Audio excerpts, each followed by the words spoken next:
हैं कांग्रेस की समीक्षा की। जी हां, बीजेपी खेमे में जहां जश्न का माहौल है तो वहीं कांग्रेस करारी हार की समीक्षा करने की बात कह रही है। कांग्रेस की समीक्षा बैठक को लेकर बीजेपी ने तंज भी कसा।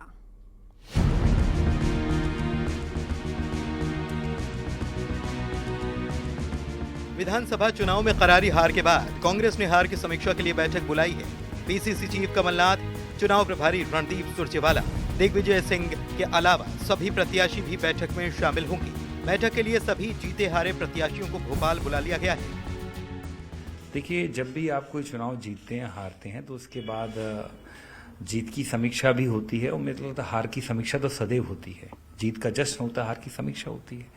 तो अब जब एक बड़े चुनाव से हम लोग गुजरे हैं और अपेक्षा के अनुरूप हमारे परिणाम नहीं आए तो निश्चित तौर पर एक विधायक दल की बैठक भी होगी और सभी कई कार्यकर्ताओं महत्वपूर्ण पदाधिकारियों को बुलाकर एक समीक्षा करेंगे और भविष्य में क्या कैसी हमारी कार्यशैली रहे, क्योंकि हम मानते हैं कि ये सतत प्रक्रिया है, आगे लोकसभा चुनाव भी हैं, तो इस सब चीज़ों पर चर्चा की जाएगी। उधर बीजेपी में प्रचंड जीत के बाद जश्न का माहौल है। बीजेपी का कहना था कि जिन सीटों पर हार हुई है उन सीटों की समीक्षा की जाएगी। साथ ही कांग्रेस की बैठक पर बीजेपी तंज कस रही है।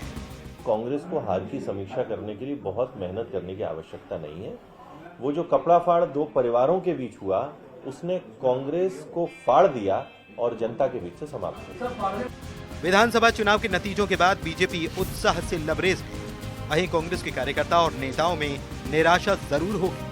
ऐसे में जबकि जल्द ही लोकसभा चुनाव होने वाले हैं, कांग्रेस के लिए बेहतर प्रदर्शन की चुनौती बनी हुई है। तो उधर कांग्रेस की छत्तीसगढ़ प्रभारी कुमारी सैलजा ने हार पर कहा कि हार की समीक्षा करेंगे, जल्द ही विधायक दल की बैठक होगी, रिजल्ट हमारे अनुकूल नहीं आया है। फीडबैक ले रहे हैं, कुछ समय भी लगेगा क्योंकि सबसे मिल भी नहीं पाए और फिर से आएंगे हम और सबसे बातचीत करेंगे। ये ज़रूर है कि जो उम्मीद थी उसके मुताबिक नहीं हुआ, लेकिन अब आगे लोकसभा चुनाव के लिए सबको मेहनत करनी पड़ेगी और नए सिरे से हम पार्टी को और मजबूत करेंगे, आगे के लिए काम करेंगे। ऐसी कोई बात नहीं, हमारे कार्यकर्ताओं ने पूरे मन से काम किया है। बाकी कहीं छुटपुट बात हो जाती है व्यक्तिगत, जब सत्ता में हो तो कुछ लोगों का, ये मैंने पहले भी कहा जब हमारी मीटिंग हुई उस समय भी आपसे जब बातचीत हुई तो मैंने बताया था, लेकिन उसके बावजूद चुनाव में सब लोगों ने मिलकर काम किया और आगे के लिए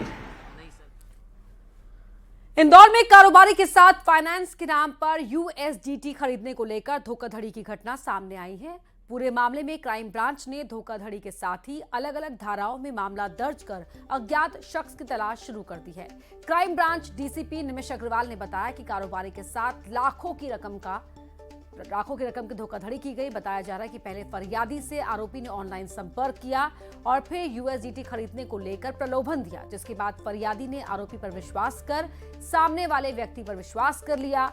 आरोपी ने फर्जी तरीके से एक मेल दिया और तमाम दस्तावेजों के आधार पर फरियादी के यूएसडीटी के नाम पर लाखों रुपए की धोखाधड़ी कर ली। शिकायत प्राप्त हुई थी कि एक व्यक्ति को बाइनेंस पे यूएसडीटी खरीदने के लिए संपर्क किया गया और फिर उस व्यक्ति को जो है लगभग 2 लाख रुपए की यूएसडीटी के लिए संपर्क किया गया था। फिर उसको एक डमी ईमेल भेजा गया कि उस यूएसडीटी के लिए पेमेंट जो है उसको कर दिया गया है और उसने इस विश्वास में आके जो है वो क्रिप्टो यूएसडीटी जो है उसने रिलीज कर दी।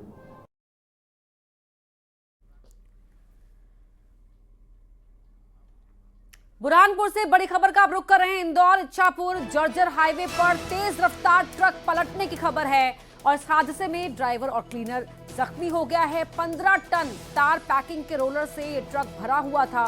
टर्निंग पॉइंट पर एक गड्ढे के चलते इसका बैलेंस खराब हुआ।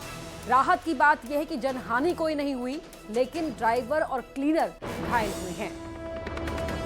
बड़ी खबर बुरहानपुर से आपको बता रहे हैं, जहां इंदौर इच्छापुर में जर्जर हाईवे पर तेज रफ्तार से आ रहा ट्रक पलट गया। तस्वीरों में भी आप देख रहे हैं किस तरह से ये ट्रक यहां पलटा हुआ है। इस हादसे में राहत की बात यह है कि जनहानि कोई नहीं हुई, लेकिन ड्राइवर और क्लीनर को चोटें आई हैं। क्या था ये? तो 15 टन तार पैकिंग के रोलर से भरा हुआ था ये ट्रक। टर्निंग पॉइंट पर गड्ढा था, गड्ढे के चलते इसका संतुलन बिगड़ गया। और ये ट्रक पलट गया।